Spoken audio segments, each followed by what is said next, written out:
முதல்ல பெண்களை படி என்று சொன்னவர்கள் மும்மூர்த்திகள். ஒன்று தந்தை பெரியார், இன்னொன்று பேரறிஞர் அண்ணா, என் தலைவர் கலைஞர். இந்த 3 பேர் தான் பெண்களை படி என்று சொன்னார். எந்த தலைவரும் சொல்லுங்க.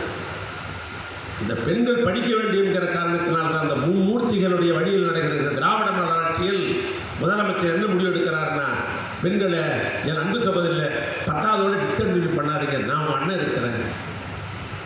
+2 12ஆவதோட நிற்கிறாதீங்க, நான் உங்கள் அண்ணன் இருக்கிறேன் என்று சொல்லி இன்றைக்கு பெண்களுக்கு, அதுவும் குறிப்பாக கிராமத்தில் இருக்கிற சகோதரிகள் பட்டதாரியாக என்கிற ஒரே அடிப்படையில் தான் இன்றைக்கு பெண்களுக்கு புதுமை பெண் திட்டம் என்கிற திட்டத்தின் மூலமாக மாதம் 1000 ரூபாய் அவங்க அக்கௌண்ட்டுக்கு போகிறது. பேரு புதுமை பெண் திட்டம். ஆனால் இந்த திராவிட மாடல் ஆட்சியில் ஆன்மீகத்துக்கு என்ன பங்கு என்று சொன்னால் அதிகமான பங்கு உண்டு. இந்த ஆன்மீகத்துக்கு நான் பொது நிகழ்ச்சியோடு சொல்லணும். திராவிட மாடல் ஆட்சியும் ஆன்மீகத்தை இனி பிரித்து பார்க்கவே முடியாது. திராவிடத்துக்குள் தான் ஆன்மீகம் இருக்கிறது. எனவே ஆன்மீகத்தையும் திராவிடத்தையும் பிரித்து பார்க்க முடியும்.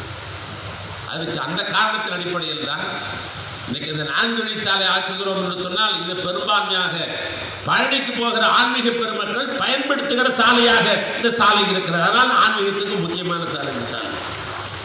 அதில் குறிப்பாக நான் சொல்ல வேண்டும் என்று சொன்னால், அது பழனிக்கு போறவங்க தாராபுர காலத்தில் இந்த சாலையில் யாரெல்லாம் வருகிறார் என்று சொன்னால், பழனி ஆண்டவர் என்று சொன்னாலே தைப்பூசத்தை யாராவது மறந்து விட முடியுமா?